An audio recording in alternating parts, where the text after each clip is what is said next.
English, you would say, I have one dog, I have two dogs. Of course, you know about singular and plural nouns. But did you know there are many common words in English that don't have a plural form? Today, you'll learn why you should never add s to these common words. Welcome back to JForrest English. Of course, I'm Jennifer. Now, let's get started. What do you think about this sentence? I hear this from my students, even my most advanced students, but this sentence is incorrect. You must say, she won $5 million. But notice I am adding an S. I said she won $5 million. In spoken English, the money sign is said as dollars with an S, of course, if the amount is more than one. $1 is singular, $2, it's plural. So anything over one, you add the S to dollar, but never add S to 100,000, million, billion when they are multipliers. $100, $2,000, $5 million. Don't worry about taking these notes. I summarize everything in a free lesson PDF. You can find the link in the description. Now, what do you think about this sentence? There were hundreds of paintings at the museum.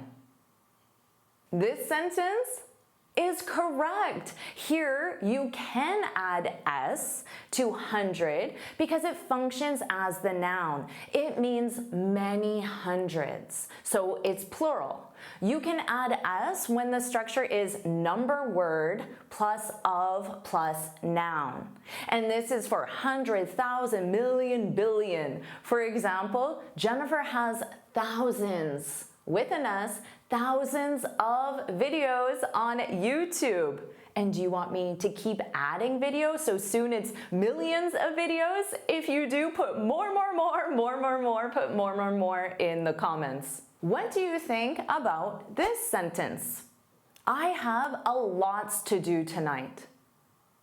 This sentence is incorrect. You must say, I have a lot to do tonight. So never add s to lot when it's a lot.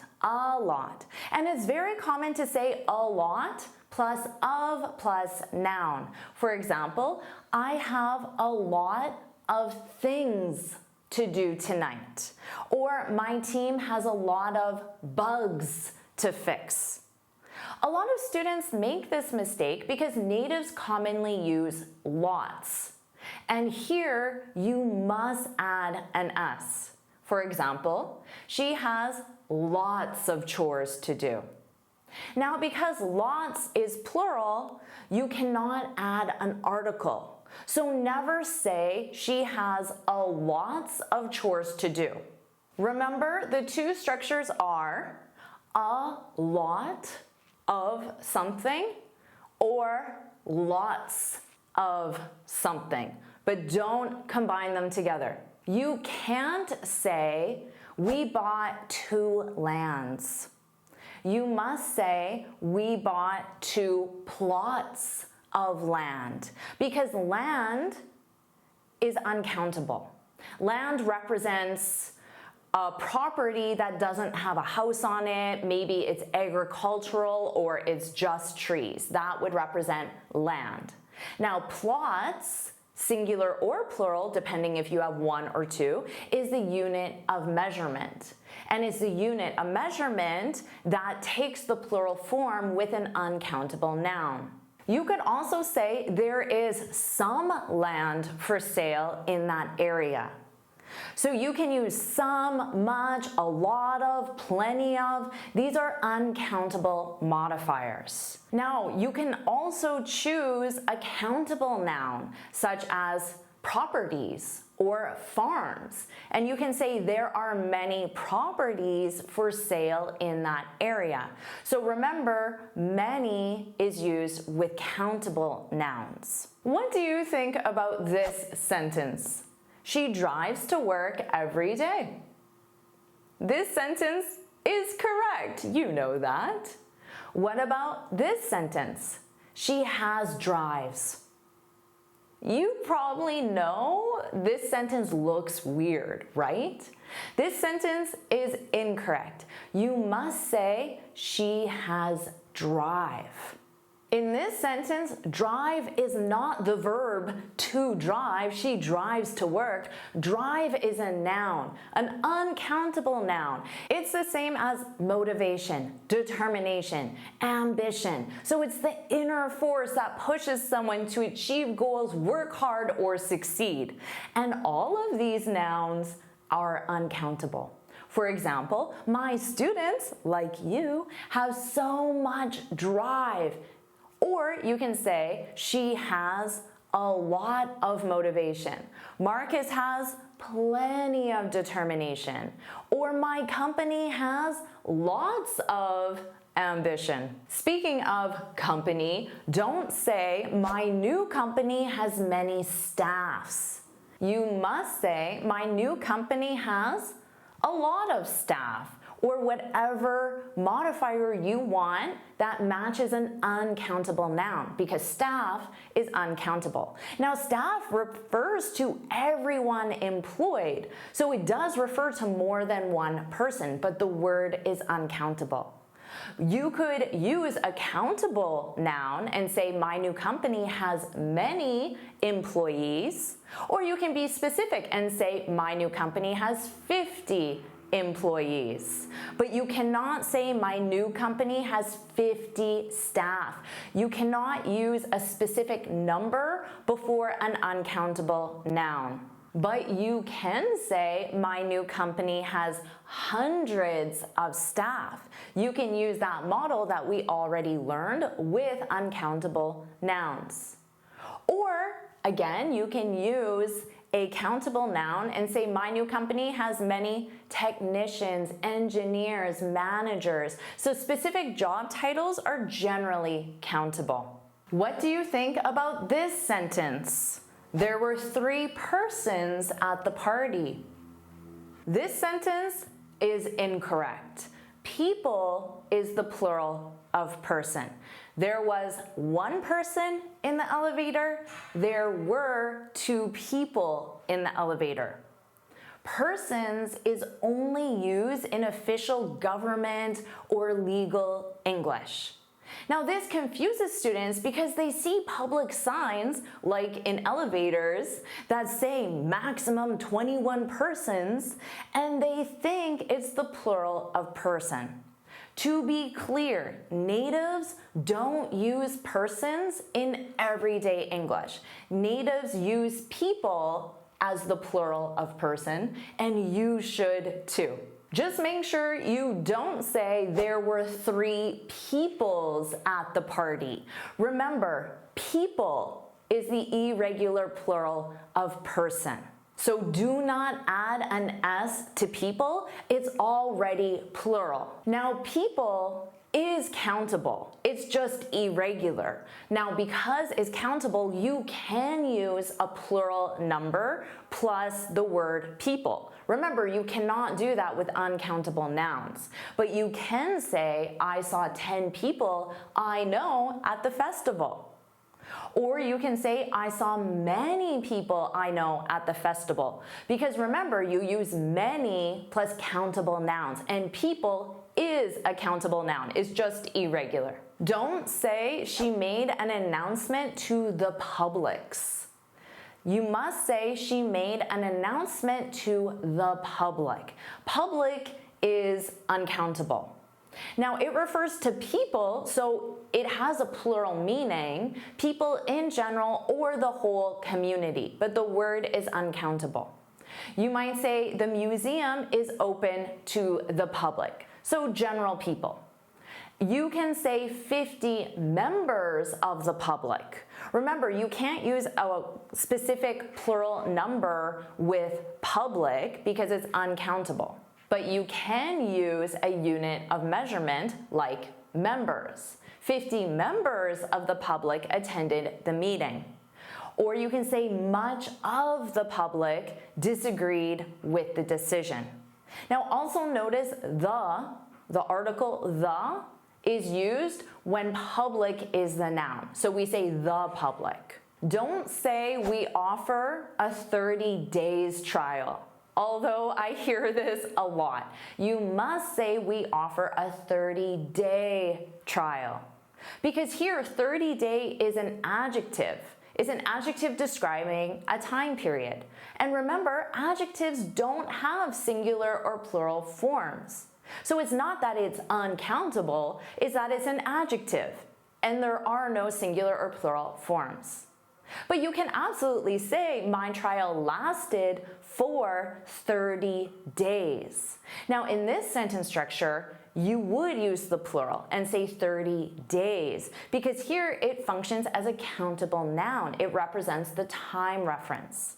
You could say my trial lasted for 1 day, singular, or I went on a 14-day vacation. That's the adjective.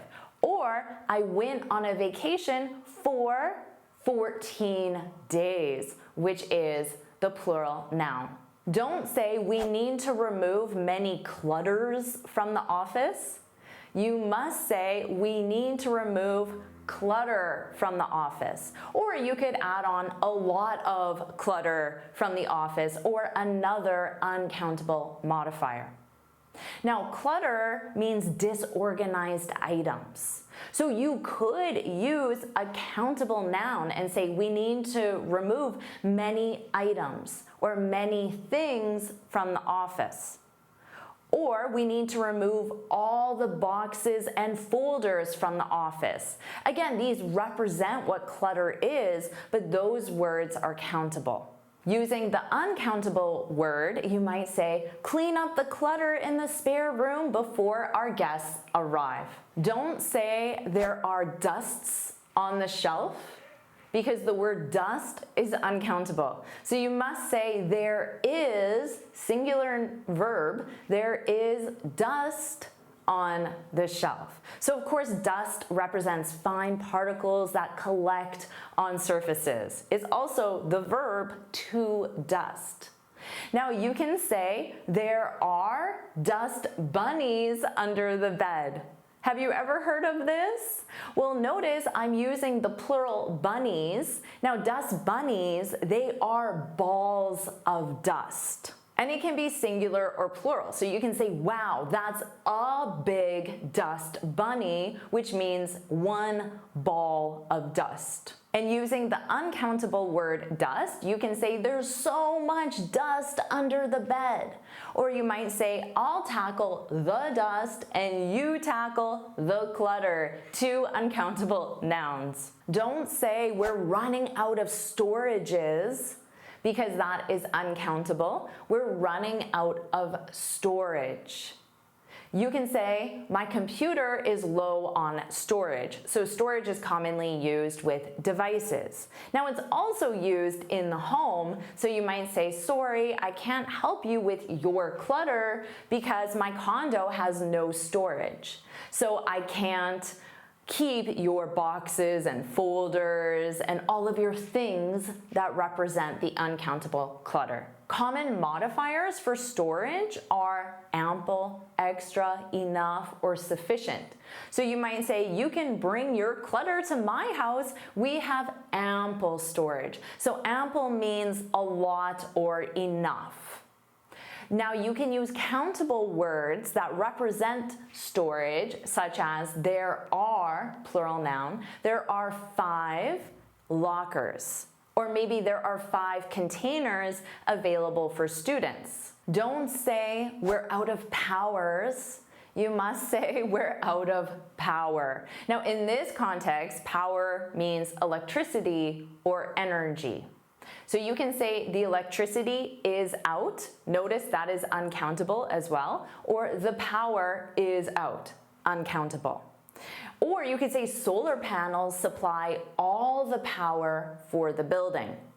Now, you can think of countable nouns. For example, we're out of batteries. So a battery, you can have 1 battery, 2 batteries. So it's countable. Or you might say we need more generators. Or we need more chords, power chords. So those are also countable. Don't say the teacher gave many praises to the student. Say the teacher gave much praise to the student. And praise represents approval, admiration, or compliments. You can say she received a lot of praise for her work, or Tonio received many compliments after the presentation. So the word compliment is singular or plural.